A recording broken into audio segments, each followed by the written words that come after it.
सुप्रभात जी सारे लोग को, आप सभी का विद और स्मार्ट लर्निंग पे फिर से स्वागत है। मैं सूरज कुमार आज से आपके हिंदी की क्लासेज को लेने वाला हूं।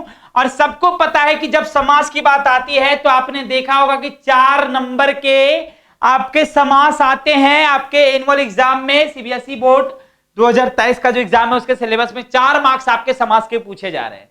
तो भाई साहब समास को पढ़ना जरूरी है, बहुत ज्यादा जरूरी है, क्योंकि आपको 4 मार्क्स पक्के करने हैं। तो बिना किसी देर के आज के समास के बारे में पढ़ेंगे। और समास के बारे में जानने के लिए कुछ कुछ बातें हैं जो जाननी है। सबसे पहले आपको जानना है कि समास किसे कहते हैं, किसको हम समास बोलेंगे, या फिर उसके भेद कौन कौन से होते हैं और उन भेदों के उदाहरण कौन कौन से होते हैं। तो इतनी सारी बातें मैं करूंगा।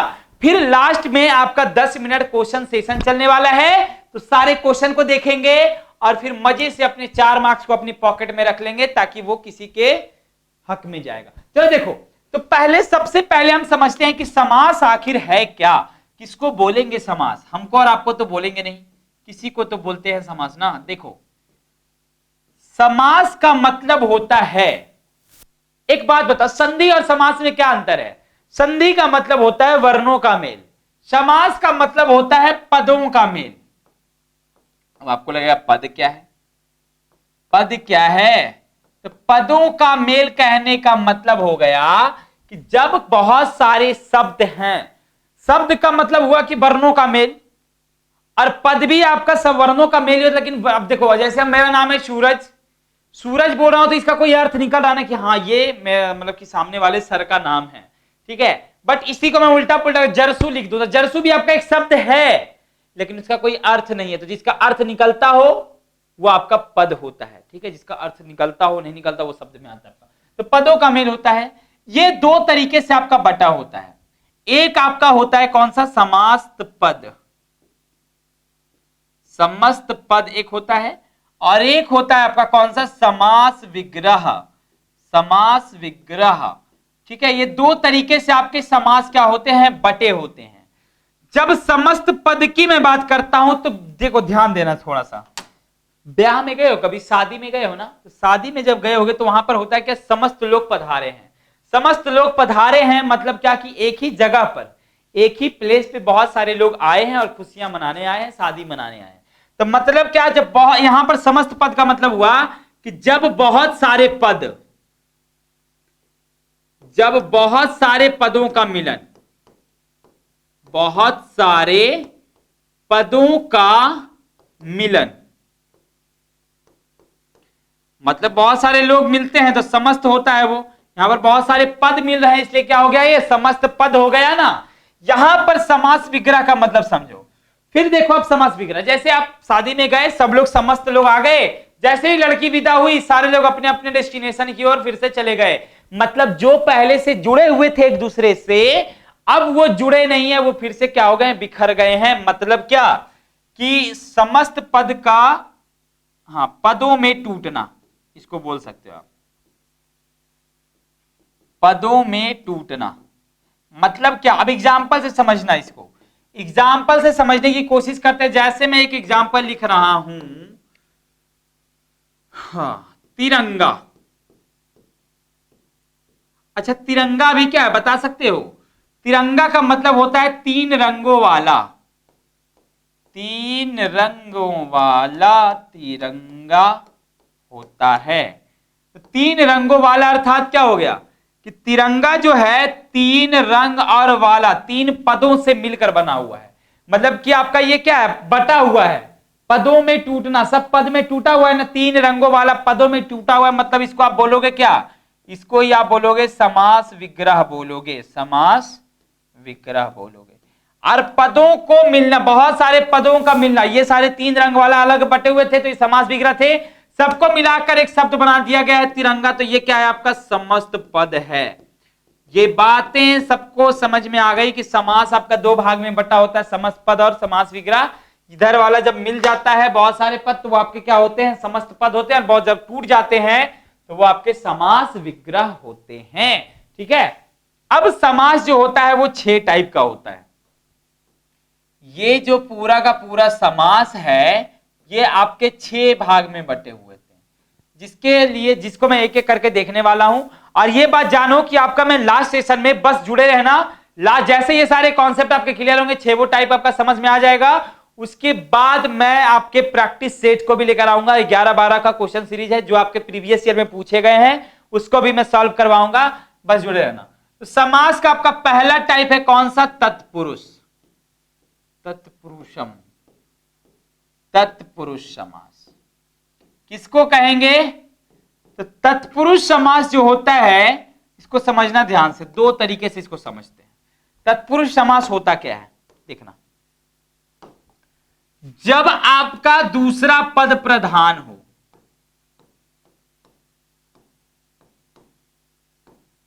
दूसरा पद क्या होता है?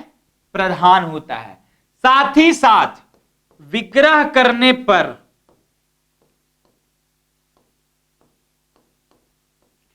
विग्रह करने पर कारक का चिन्ह आता है।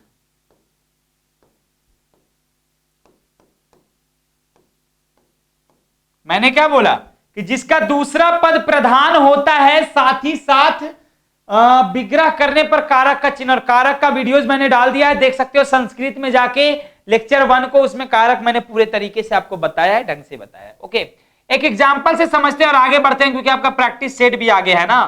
तो देखो जैसे जैसे मैं क्या बोल रहा हूं, एक नॉर्मल वर्ड लेता हूं, श्वेतांबर या श्वेत पुष्प बोल सकते हो, श्वेत पुष्प। श्वेत पुष्प मतलब क्या हो गए, या फिर इस तरीके से समझ सकते हो एक एग्जांपल, राजपुत्री। मैंने क्या लिया एग्जांपल? राजपुत्री। राजपुत्री मतलब बात किसकी हो रही है? पुत्री की हो रही है, कि जो बेटी है किसकी है? राजा की बेटी है, यानी कि राजा की पुत्री, राजा की आई है, तो राजा की पुत्री ये हो गया ना। किसकी बात कर रहे हैं? पुत्री की, यानी कि पुत्री आपके कौन हो गए? प्रधान हो गए। और राजा की बेटी है ना, तो राजा आपका क्या हो गया? यह आपका प्रधान नहीं हो, बल्कि विग्रह करने पर कारक का चिन्ह आ रहा है। देखो कारक का संबंध का के की, यानी कि आपका संबंध कारक है। तो जब आपका विग्रह करने पर दूसरा पद प्रधान होता है तथा जो विग्रह करते हैं तो कारक का चिन्ह आता है, वो आपका क्या होता है? तत्पुरुष समास होता है। एक और एग्जांपल देकर मैं आगे बढ़ता हूं, जैसे घुड़ सवार, मतलब क्या हुआ? घोड़े पर सवार, घोड़े पर सवार। एक बात समझो, घोड़े पर सवार कहने का मतलब क्या हुआ? सवार का बात हो रहा है ना, कौन है? तो घोड़े पर सवार है वो, ये आपका प्रधान हो गए। साथ ही साथ पर क्या हो गया आपका? अधिकरण कारक हो गया, अधिकरण में पर, तो अधिकरण कारक आपके क्या हो गए? आपके हो गए तत्पुरुष समास। पूरा हो गया आपका। तो यानी कि विग्रह करने पर चिन्ह आता हो कारक का, और दूसरा पद प्रधान होता है, आपका तत्पुरुष समास होता है। नेक्स्ट समझना, दूसरा होता है कर्म धारण करने वाला, अर्थात कर्मधारय समास। कर्मधारय समास ये भी आपके दो बातों पे डिपेंड करता है। ये भी आपका क्या होता है? दो बात पे, पहला और दूसरा।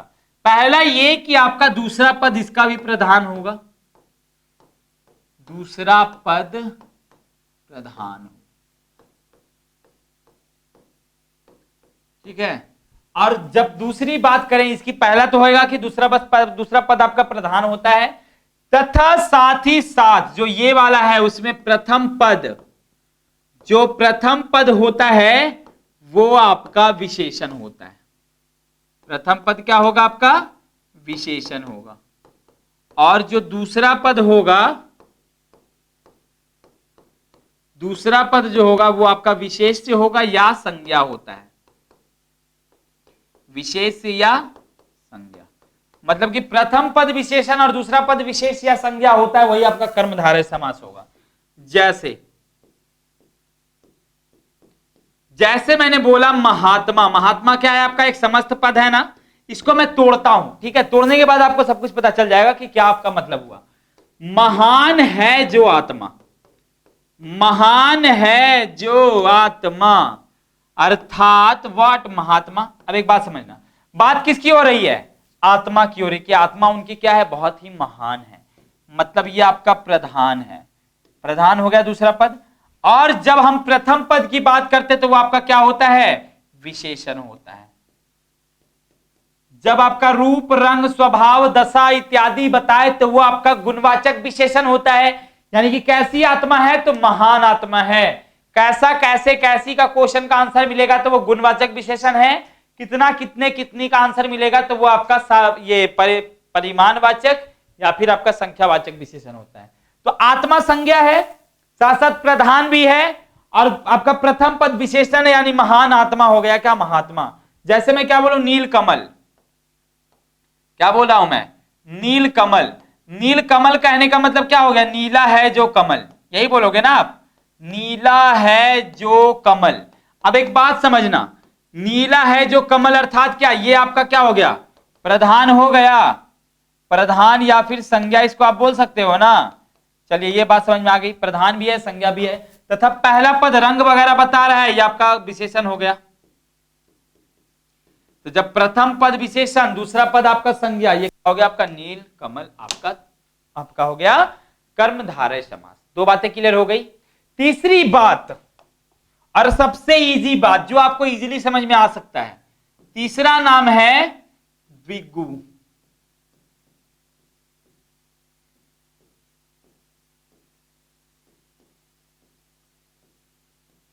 द्विगु समास। द्विगु समास क्या है? दो गुण वाला। इसमें भी आपके दो बातों में ये बटा होता है आपका। दो बात कौन कौन सा?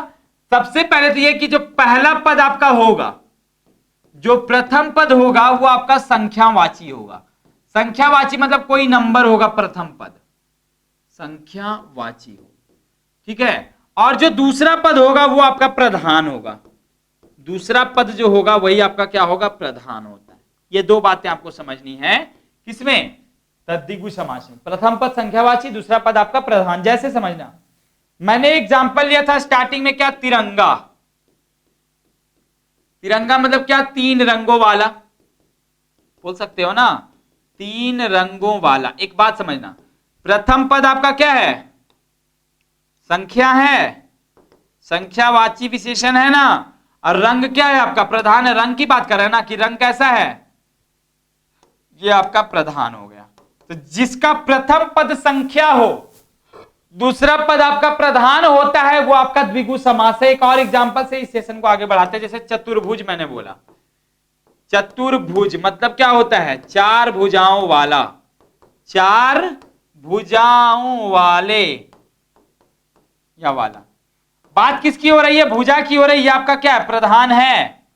ये आपका क्या हो गया? प्रधान हो गया ना। और चार आपका क्या हो गया? एक संख्या हो गया। तो जब प्रथम पद आपका संख्यावाची हो, दूसरा पद आपका प्रधान हो, तो वो आपका द्विगु समास होता है। बहुत जल्द अभी आपके सामने क्वेश्चन सीरीज भी चलने वाला है, टेस्ट भी आपका मैं लेने वाला हूं यहां पे समास से रिलेटेड। ओके, नेक्स्ट चलते हैं। सबसे इजी और सबसे एकदम इजी, सबसे इजी फोर्थ नंबर आपका है द्वंद्व समास। द्वंद्व समास, दा में वा मिला हुआ, दा में वा मिला हुआ, जिसको बोल सकते हो आपकी दोहरा। द्वंद्व समास का मतलब होता है कि वह समास, द्वंद्व मतलब कि दोनों तरफ। तो इसमें बस एक ही बात आपको समझनी है द्वंद्व समास में, कि जो द्वंद्व समास होता है आपका दोनों पद प्रधान होता है, ना तो पहला ना दूसरा बल्कि दोनों। तो दोनों पद प्रधान होना चाहिए इसमें, ठीक है। अब एक बात समझना, एग्जाम्पल जैसे मैंने लिखा राधे कृष्ण राधे कृष्ण राधे कृष्ण, ऐसे बोलते हैं ना।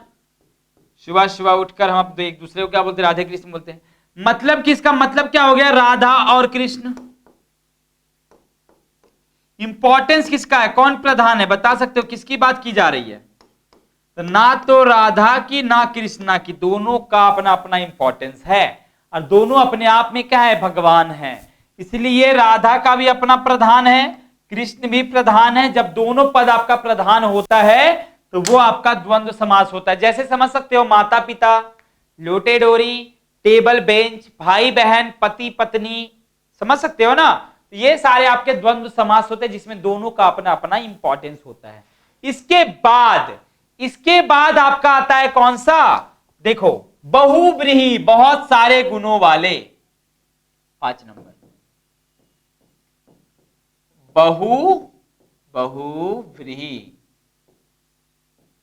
बहुव्रीहि समास। अच्छा एक बात समझना, बहुव्रीहि समास का समझने का सिंपल सा तरीका है, मतलब कि वो जो होता है ना बहुव्रीहि समास, अलग अर्थ रखने वाला, अलग अर्थ रखने वाला, बस सिंपल सी बात है। मतलब कि ना तो पहला पद आपका प्रधान होगा, ना दूसरा पद प्रधान होगा, और ना कोई और पद प्रधान हो, बल्कि एक नया अर्थ ग्रहण करता हो वो। जैसे मैंने बोला, जैसे समझना, लंबा है उदर जिसका, लंबोदर मैंने लिखा, लंबोदर लिखा, लंबोदर मतलब क्या, लंबा है उदर जिसका। अब लंबा है उदर जिसका, ये जैसे ही मैं लिखता हूं तब आपके मन में ख्याल आता है कि यार एक वो भगवान है जिसका लंबा उदर है, लंबा सा सूंड है, वो कौन, लंबा पेट है, वो है गणेश भगवान। मैं बोलूं नीलकंठ, नीला है कंठ जिसका, अर्थात शिव भगवान को बोलते हैं नीलकंठ। इस तरीके से आप समझ सकते हो कि जब आपका दोनों पद में से कोई भी पद प्रधान नहीं हो, बल्कि एक नया अर्थ ग्रहण करता है वो, तो वो आपका क्या होता है, बहुव्रीहि समास होता है। यह समझ में आ गई। जैसे मैं बोलूं क्या, पीतांबर, मतलब पीतांबर मतलब क्या हो गया, पीले वस्त्र वाले। कपड़ा का पर्यायवाची शब्द बता सकते हो, 5 को जल्दी से बताओ, एग्जाम में आते हैं, हो सकता है आपको पर्यायवाची शब्द दे दे। तो पीले वस्त्र वाले अर्थात कौन, विष्णु। विष्णु आपका पीला वस्त्र धारण करते हैं, ठीक है, ब्रैकेट में लिख सकते हो क्या, विष्णु। नहीं भी लिखोगे तो आपको पता चल गया पीला वस्त्र कौन पहनते हैं, माइंड में आ गया ना। ये आपका गणेश हो गए। तो जब दोनों में से कोई भी पद प्रधान नहीं होता है, बल्कि एक नया अर्थ ग्रहण करता है, वो आपका बहुव्रीहि समास होता है। कपड़ा का पर्यायवाची शब्द मैंने पूछा है आपसे, तो क्या होगा बता सकते हो। तो कपड़ा का होता है वस्त्र, पट, वसन, अंबर, चीर, ठीक है, ये आपका कपड़ा का पर्यायवाची शब्द होता है। तो बहुव्रीहि समास में किसी को समझने में कोई दिक्कत है तो प्लीज बता दें। मैं आगे बढ़ रहा हूं और लास्ट में चल रहा हूं आपका कौन सा, अव्ययी भाव। उसके बाद फिर क्वेश्चन देखो, 6th नंबर, अव्ययी भाव।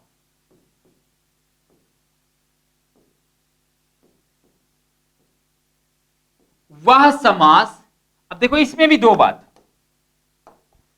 इसमें भी आपका दो बात। प्रथम पद आपका अव्यय होता है, और अव्यय क्या होता है ये आप सबको पता है, नहीं पता है तो मैं आपको वोकली समझाने की कोशिश करता हूं। प्रथम पद अव्यय हो तथा दूसरा पद आपका प्रधान हो।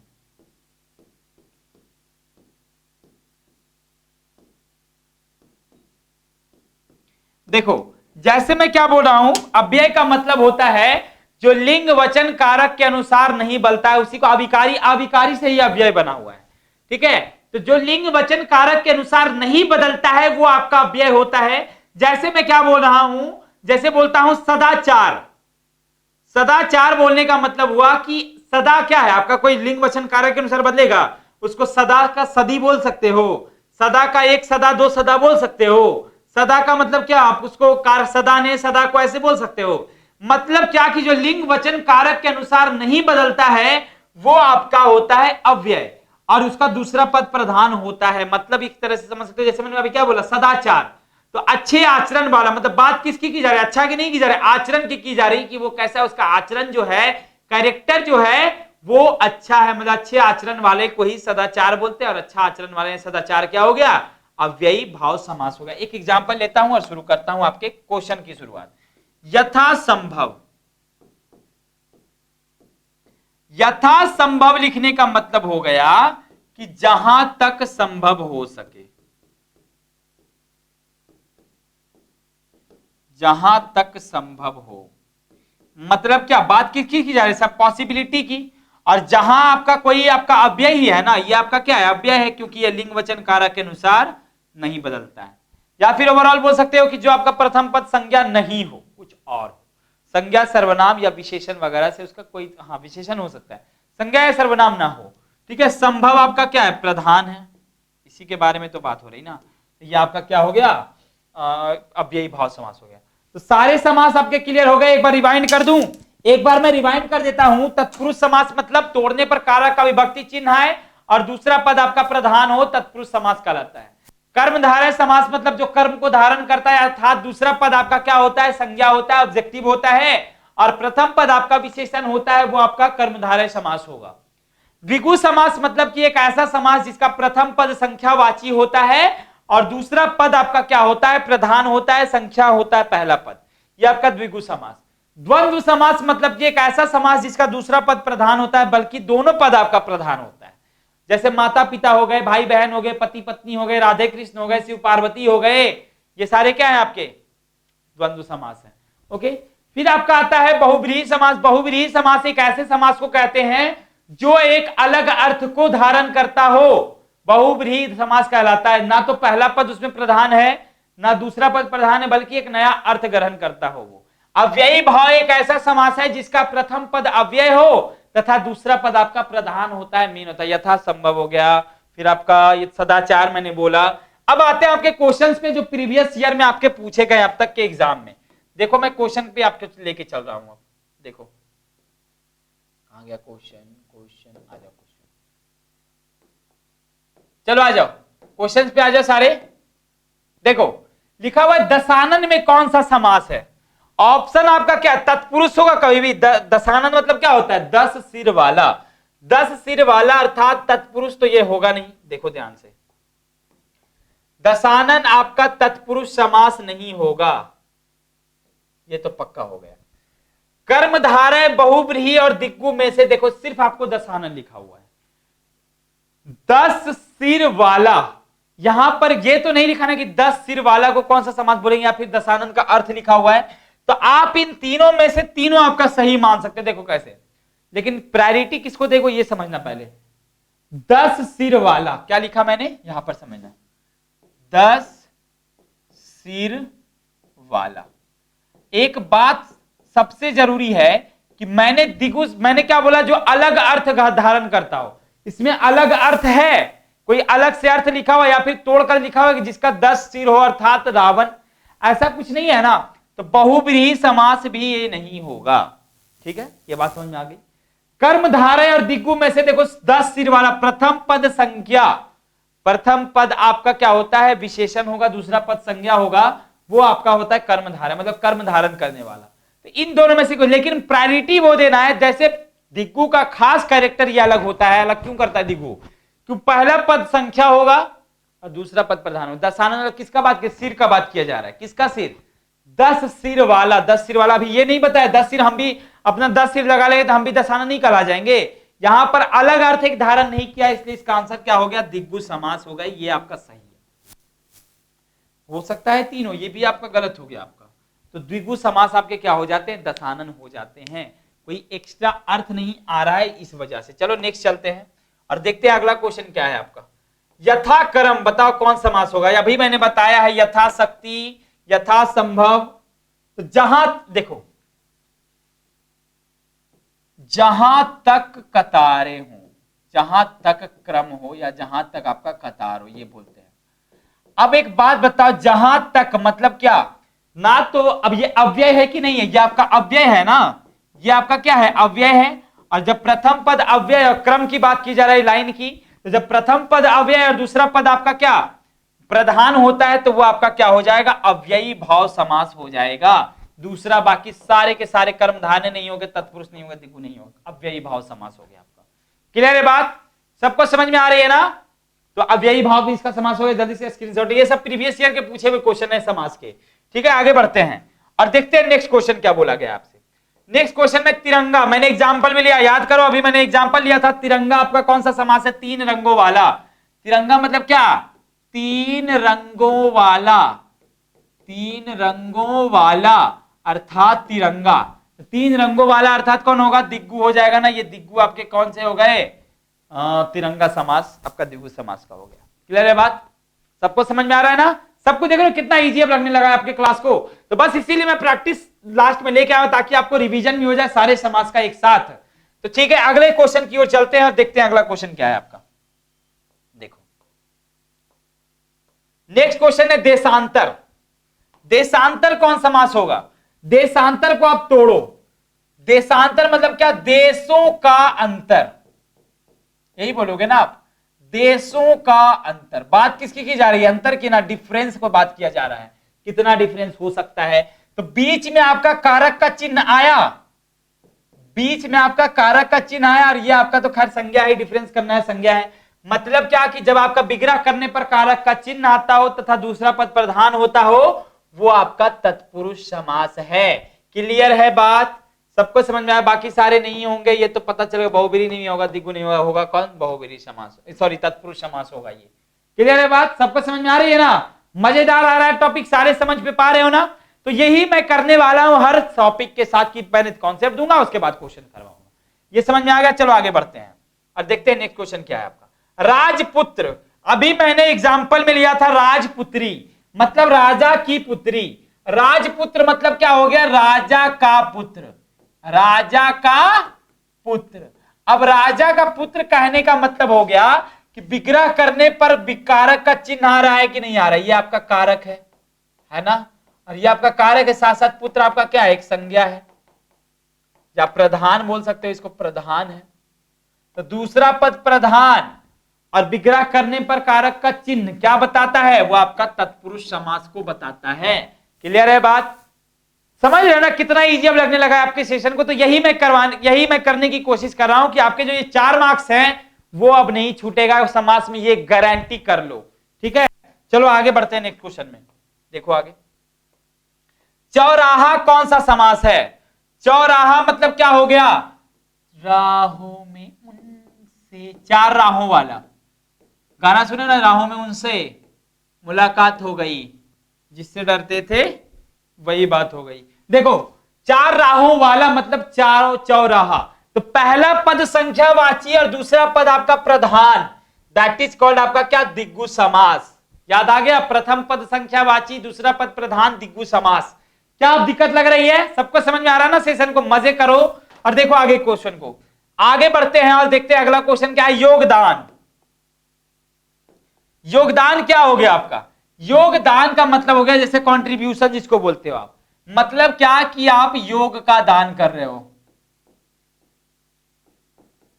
मतलब आपके पास जो भी कैपेबिलिटी है उसका आप क्या कर रहे हो? दूसरों के साथ शेयर कर रहे हो, वही होता है आपका योगदान। तो योग का दान ये भी आपका तत्पुरुष में जाएंगे। ठीक है, ना तो बहुब्रीहि है, ना तो आपका व्ययी भाव है, ना कर्मधारय है, होगा कौन? तत्पुरुष समास। क्लियर है बात? समझ रहे हो ना? योग का दान मतलब कि दान कर रहे हैं ना, दान किसका दान कर रहे हैं? योग का दान कर रहे हैं, ये आपका कारक का चिन्ह आ रहा है। तो मोस्ट ऑफ इससे आपको क्या पता चल रहा है कि मोस्ट ऑफ द क्वेश्चंस आपके पूछे जाते हैं तत्पुरुष समास से, क्योंकि तत्पुरुष समास को समझना थोड़ा सा इजी होता है, लेकिन बाकी के केसेज में थोड़ा सा इसमें कंफ्यूजन कम होता है।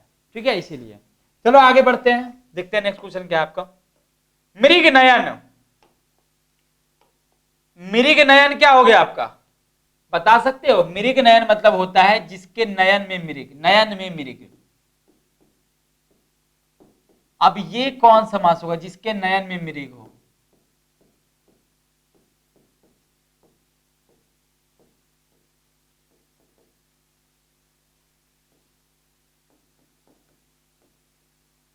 जिसका नयन मृग जैसा। तो मृग नयन मतलब क्या आपका कौन सा समास हो गया? बता सकते हो? मृग यहां पर आपका संज्ञा नहीं है, ये आपका विशेषण है। मृग के जैसा मतलब कि कैसा? तो मृग के जैसा नयन। तो ये आपका कर्मधारय समास को बता रहा है। आप बोलोगे सर मृग तो आपका संज्ञा है, यहां पर संज्ञा ये नहीं है भाई, ये आपका विशेषण का काम कर रहा है। मृग के जैसा नयन, तो मृग आपका गुणवाचक विशेषण बता रहा है कि इसका आंखें कैसी है? तो एकदम मृग जैसी है। तो मृग आपका विशेषण हो गया, नयन आपका संज्ञा हो गया, ये आपका कर्मधारय समास होता है। प्रथम पद विशेषण, दूसरा पद संख्या, आपका कर्मधारय समास। समझ में आ गई? आगे बढ़ते हैं, देखो आगे। राधा कृष्ण, मैंने बताया था कि जब दोनों पद आपका प्रधान होता है तो वो आपका क्या होता है? द्वंद्व समास होता है। राधा कृष्ण आपका द्वंद्व समास हो गए। माता पिता, राधा कृष्ण, बेटा बेटी, भाई बहन, सारे आपके क्या है? द्वंद्व समास के ही उदाहरण है। ये इजी है, इसको समझना भी बहुत इजी है। देव जो महान है, अब देखो ये समझना, देव जो महान है अर्थात कौन? यहां पर आप बोल सकते हो कौन? महादेव। महान देव है उसको क्या बोले? महादेव। अब ये क्या हो गया? बहुब्रीहि हो गया, क्योंकि आपको साफ साफ बताया जा रहा है देव, वह देव जो क्या है, महान है, वह देवता जो महान है, मतलब क्या, महादेव। और महादेव मतलब एक अलग अर्थ आ रहा है, कौन सा, बहुव्रीहि आपका हो गया ये समाज, इसका एक अलग अर्थ आता हो। ठीक है, समझ में आ गई बात। चलो आगे बढ़ते हैं। अब देखो आगे कहां गया, घुड़दौड़, मैंने बताया घुड़सवार, यहां क्या है, घुड़दौड़। आपको घुड़सवार मतलब क्या, घोड़े पर सवार, घुड़दौड़ मतलब क्या, घोड़े की दौड़, घोड़े जैसी तेज दौड़, घोड़े की दौड़, घोड़ दौड़ने वाला घोड़ा, घोड़ा और दौड़, क्या होगा इसका समास विग्रह बता सकते हो। घुड़दौड़ हो गया मतलब कि घोड़े की दौड़, घोड़े की दौड़, और इसी को हम तत्पुरुष समास भी बोल सकते हैं, बोल सकते हैं ना तत्पुरुष समास। क्यों, क्योंकि देखो बीच में आपका की आ रहा है, मतलब कारक है, और दौड़ आपका भी है, संज्ञा का काम कर रहा है। Running, running is good for health, तो यहां पर रनिंग जो है ना वो आपका क्या है, जेरंड है, इंग्लिश में पढ़े होंगे आपने, वर्ब को वर्ब में पार्टिसिपल, जेरंड, इंफिनिटिव ये सब पढ़े होंगे ना। तो जेरंड मतलब क्या, वैसा वर्ब जो नाउन की तरह काम करता है जेरंड होता है, वैसा वर्ब जो एडजेक्टिव की तरह काम करता है पार्टिसिपल होता है, और टू के साथ यदि V1 लगा हुआ तो आपका इनफाइनाइट होता है। इनफाइनाइट भी दो तरीके का, बेयर इनफाइनाइट और नॉर्मल इनफाइनाइट। चलो देखो यहां पर ऐसे इंग्लिश नहीं पढ़ा रहा मैं, ग्रामर नहीं पढ़ा रहा हूं, ये देख रहा हूं। तो घोड़े की दौड़ हो गई आपकी क्या, तत्पुरुष समास। आगे बढ़ते हैं, खत्म। तो चलो आज की इतनी क्लास थी जिसमें मैंने कुछ क्वेश्चंस करवाया है। तो आपने समास के जितने भी टाइप्स हैं, जितने भी उदाहरण हैं, जितना भी वेराइटीज है, सबने आप समझ लिया है। तो ये एक क्लास में आपने समास का पूरा निचोड़ निकाल लिया विद प्रैक्टिस। तो चलते हैं, मिलते हैं नेक्स्ट क्लास में, तब तक के लिए thank you so much and take care.